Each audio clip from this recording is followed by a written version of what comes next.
Usai sholat subuh, rombongan Al-Merah Plaza melakukan perjalanan ke seluruh sudut Masjid Aqsa. Dipandu Ustadz Irwan Saputra, kami melihat secara detail sudut-sudut masjid sembari mendapat penjelasan banyak hal dari riwayat kenabian dalam perjalanan dakwah tauhid. Masjidil Aqsa berada di kota Palestina, merupakan salah satu tempat sakral bagi umat muslim di seluruh dunia. Sebab Rasulullah SAW pernah menyinggahi tempat itu ketika peristiwa Isra dan Mi'raj untuk menerima perintah salat 5 waktu. Al-Quran Surah Al-Isra ayat 1. Dan sejarah telah mencatat bagaimana peristiwa Isra dan Mi'raj itu berlangsung. Melihat Masjidil Aqsa, melihat mujahid yang terus berjuang dengan darah dan air mata. Berjuang dalam kemiskinan, terkadang harus meregang nyawa dalam dingin yang panjang karena tiadanya pasokan listrik dan makanan. Kami rindu kunjungan umat Islam ke sini, datanglah kalian melihat kami. Demikian harapan bangsa Palestina kepada bangsa Indonesia. Kini, bangsa Palestina di Gaza sedang berjuang hidup dan mati untuk kembali merebut Aqsa seperti yang dijanjikan Allah. Dalam satu diskusi kami, jamaah Al-Merah Plaza disarankan mereka untuk menunaikan haji dan umroh. Datanglah ke Palestina untuk melihat saudara muslim kita di sini. Mereka butuh dukungan. Betapa bahagianya mereka saat kami sapa. Mereka memeluk kami. Indonesia, saudara kami. Indonesia, saudara kami. Bebaskan Palestina. Bebaskan Aqsa, kata mereka. Masjidil Aqsa memiliki banyak situs sejarah Islam dan kenabian. Tidak semua bisa kami lihat memang. Namun selama berada di kawasan itu, kami berusaha untuk melihat sebanyak mungkin yang bisa. Beberapa situs itu seperti As-Sakra atau Dome of the Rock, Menara Bab al-Sabah, Mukabbah al-Silah, sampai Menara Gerbang Silsilah. Tour leader Al-Merah Plaza di Palestina, Fairuz, menjelaskan berbagai situs itu sampai pada proses perjalanan Isra dan Mi'raj Muhammad Rasulullah Sallallahu Alaihi Wasallam. Saja kuda seperti kuda berwarna putih, Nabi Muhammad naik Al-Buraq dari Makkah ke sini dan pulang di dalam satu malam.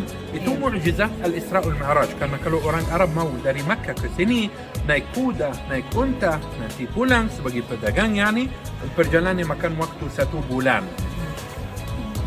Tapi kenapa Nabi Muhammad SAW harus ke sini untuk naik ke Sidratul Muntaha? Kenapa tidak naik langsung dari Makkah ke Sidratul Muntaha?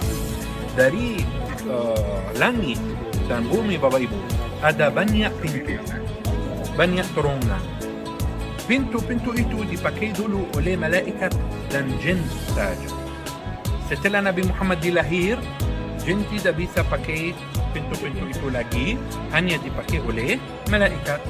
Ada satu pintu saja, satu terowongan, satu tunnel yang dipakai juga oleh manusia dari puncak Bukit Moria.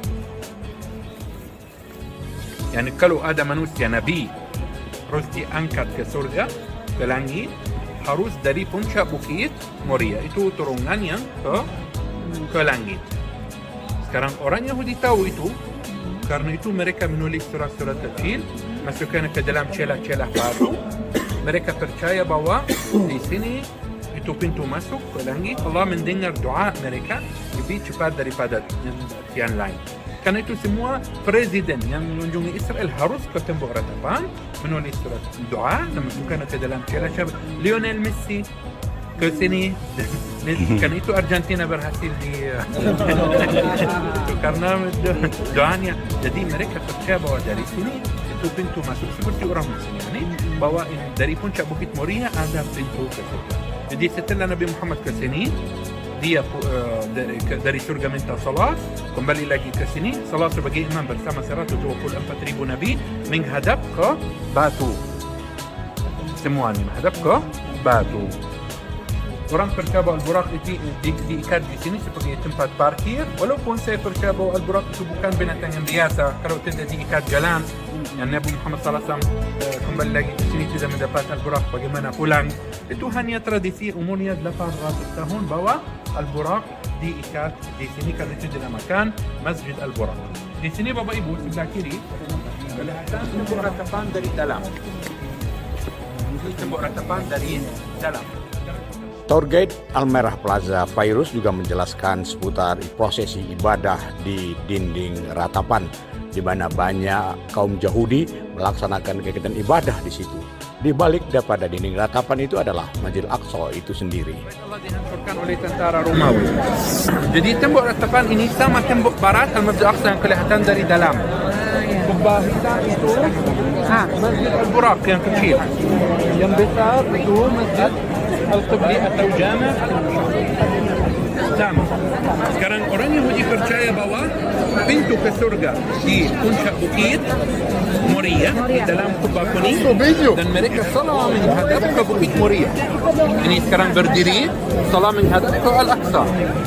Karena kiblatnya sebagai umat Islam yang pertama menghadap ke Al-Masjid Al-Aqsa. Jadi mereka menulis surat-surat kecil, masukkan ke dalam celah-celah batu. Mereka percaya Allah mendengar doa mereka lebih cepat. Tentu saja tembok ratapan dibagi ke dalam dua bagian karena mereka salat sebagai orang Muslim. Jadi perempuan dan laki-laki harus pisah. Jadi perempuan salat di sebelah kanan dan ada pagar di bawah payung putih itu. Dan laki-laki sebelah kiri.